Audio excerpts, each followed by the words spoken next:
में ज्यादा हैं, मगर पहले से अफसरशाही में उनका तनासुब बहुत कम था। मैं आपका आदाद शुमार आपके सामने रखता हूं सर। 24 सेक्रेटरी के पोस्ट हैं जिसमें से सिर्फ 5 कश्मीरी मुसलमान हैं। 58 IAS के पोस्ट में सिर्फ 12 मुसलमान हैं, यानी 17.24।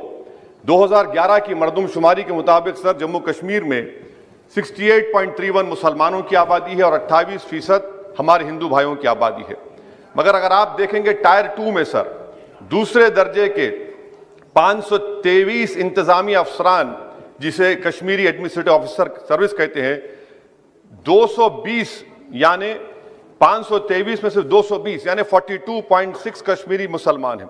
IPS में आ जाइए सर, 66 पोस्ट हैं जिसमें से सिर्फ 7 मुसलमान हैं। दूसरे दर्जे के अफसरान में 248 में 108 यानी 43.54% मुसलमान हैं। अब आप मुझे बताइए कि आप क्या करने जा रहे हैं। अच्छा सर, यहां पर यह कहा गया कि कश्मीर बड़ा बैकवर्ड है। कश्मीर का खित्ता बैकवर्ड नहीं है, ये आपकी गलतफहमी है और आपके जो दिमाग में जो फीड किया गया है वो नफरत की बुनियाद पर। सच्चाई यह है कि इस खित्ते में गुर्बत की सतह से नीचे का तनासुब 10.31 है और पूरे भारत में 21.92 है। मैं आपसे पूछना चाहता हूं, और ये 2G से 4G करके आपने एहसान नहीं किया, अमेरिका के दबाव में आपने किया। ब्रैड शर्मन से भारत के सफीर ने मिला, अमेरिका ने स्टेटमेंट दिया और आपने 2 दिन में 4G को बहाल कर दिया। आप इस मसले को इंटरनेशनलाइज कर रहे हैं, ये गलत है और इससे कश्मीरी अवाम का डिसएम्पावरमेंट होगा, एलिनेशन बढ़ेगा। शुक्रिया सर। और ओवैसी साहब इसका हिंदू मुस्लिम में विभाजन करते हैं। भाई आपके मन में सब चीज हिंदू मुस्लिम है, मैं तो समझता हूं ओवैसी जी आपको, मगर आप देश के अफसरान को भी हिंदू मुस्लिम में डिवाइड कर दे। क्या कंसेप्ट है आपका? एक हिंदू अफसर मुस्लिम जनता की सेवा नहीं कर सकता, एक मुस्लिम अफसर हिंदू जनता की सेवा नहीं कर सकता। किस प्रकार के देश में हम आगे बढ़ने जा रहे हैं?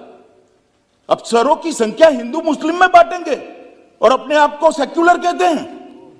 काय का सेक्युलरिज्म? हिंदू मुस्लिम में अफसरों की संख्या बांटेंगे। इस तरह से तो मान्यवर कश्मीर के अंदर शांति नहीं होगी, ज्यादा चिंता होगी, ज्यादा उचाट होगी, संशय बढ़ेंगे। मेरा सभी से निवेदन है कि इस तरह से नहीं करना चाहिए। अभी उन्होंने एक और निवेदन कर दिया मान्यवर कि 2G से 4G विदेशियों के दबाव में किया है। ओवैसी साहब को मालूम नहीं है जिसका वो समर्थन करते थे वो UPA की सरकार चली गई है। ये नरेंद्र मोदी की भारतीय जनता पार्टी की सरकार है। इस देश के फैसले ये देश करता है, इस देश के फैसले इस देश की संसद करती है। कोई हम पर दबाव नहीं कर सकता और हमने उसको इसलिए रिस्ट्रिक्ट किया था मान्यवर कि कुछ समझने के लिए समय चाहिए था। अफवाहें न फैलाई जाए इसके लिए एक समय चाहिए था।